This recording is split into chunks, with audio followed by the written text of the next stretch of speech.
Today on Pat's Car Garage, how to remove the steering wheel. So what you absolutely need to do for the steering wheel is you need to disconnect the battery and let it sit for, as long as you can, because you don't want the airbag to fire and, blow your face off. So I disconnected my battery yesterday. I let it sit overnight, so now I'm gonna remove the airbag.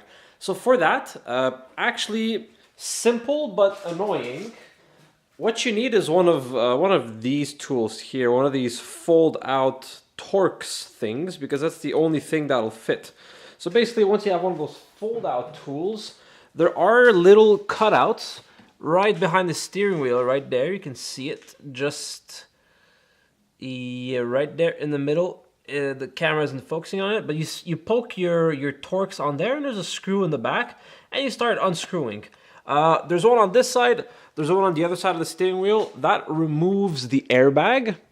That'll allow you to pull the airbag off. Of course, don't yank it off. You have to gently also disconnect the wire. It could help a little bit to remove this bottom piece of the dashboard. That just gives you a little bit of extra room to work in. Okay, so to remove the bottom kick panel, now I figured it out. I should learn to get educated and then make videos.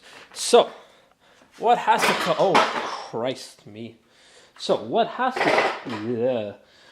to come out is you have to... Oh, yeah, that's dark. You just have to deal with it. So, you have to remove the little driver's side kick panel here that goes next to the parking brake. So, you remove this. There's just one screw holding it on.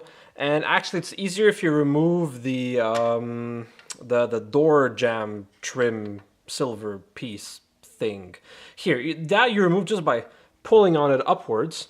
So once you got that removed, I'm just gonna set that aside. You have to remove the hood latch, and that mine's a little bit ghetto rigged because it broke. But for that, you actually just there's one screw that holds it in that allows you to pull it out a little bit. Then you just remove the wire from this clip here. Here's the wire for it. You just pull on it with some pliers to pull it out of the handle. So I'm gonna set that aside too. Now, you have to remove, this is just a random clip that fell off from somewhere, don't know where it is. That's the nut that goes behind the brake pedal. Then there's a bunch of screws under the dash. You just have to look at them. You have to find the, just find the holes, and you'll see screws in there, and remove all the screws. Same goes for that. These are the screws for the OBD port, which you do have to remove. So you actually take it out of this casing. Like, this is the casing with the flap that opens up.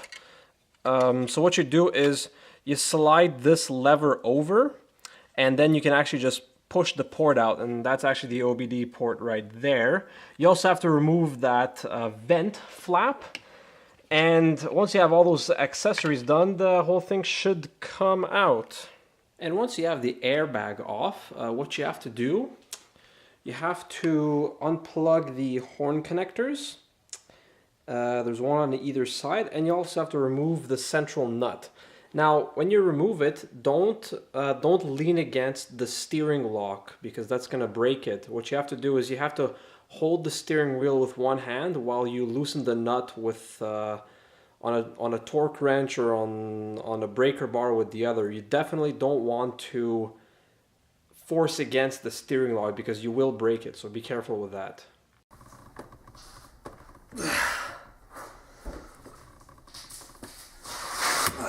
Yes! Okay, so there's a lot of torque on this nut.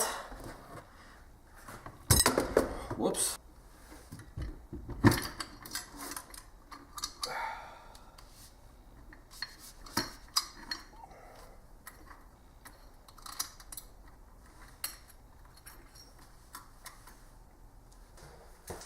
Okay, so if you're wondering how to remove the clock spring, it's not terribly difficult.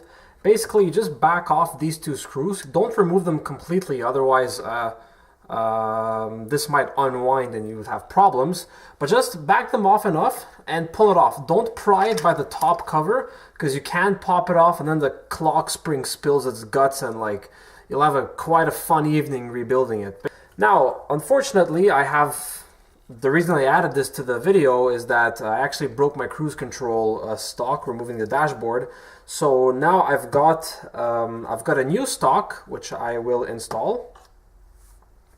And for that, basically, well, removal is easy. You just unplug it from the back of the dashboard. There's a plug underneath the dashboard. You have to remove the bottom access panel, and you unplug it, and then you can simply unscrew one screw for the cruise control and just slide it out. Same thing for the combination switch.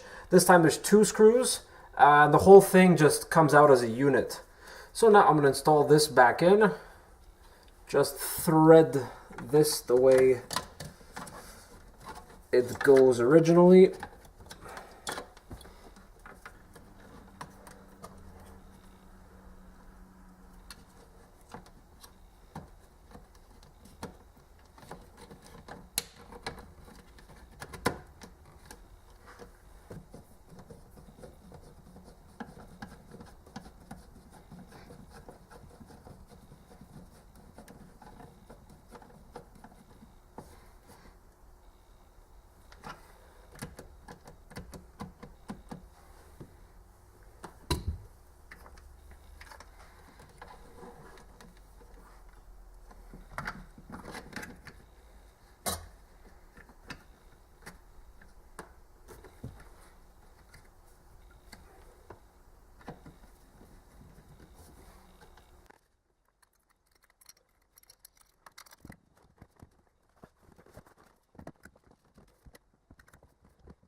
Okay, next, gonna spin that around so you see what I'm doing. All right, next, you gotta put some medium strength Loctite on the bolt, so some blue Loctite in most places. That's the color that it'll be.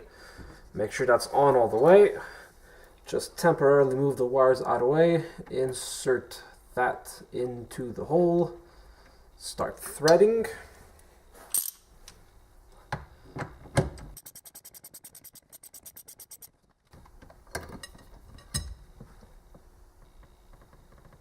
Oh yeah, by the way, torque to 80 Newton meters or 59 foot-pounds, but don't worry, I won't snitch if you torque it up to 60, so don't be afraid.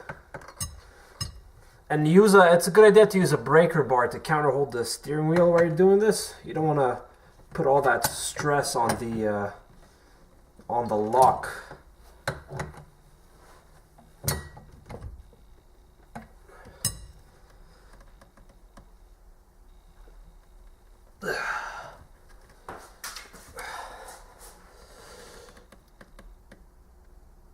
Okay, that's 60 foot-pounds. Plug your wires back in the way that you found them. Of course, don't forget to plug the airbag back in when you reinstall it. And then you just have to tighten the 2 bolts in the back like you did to remove it. So from here on out, it should be pretty simple. And yeah, stick around for the next video.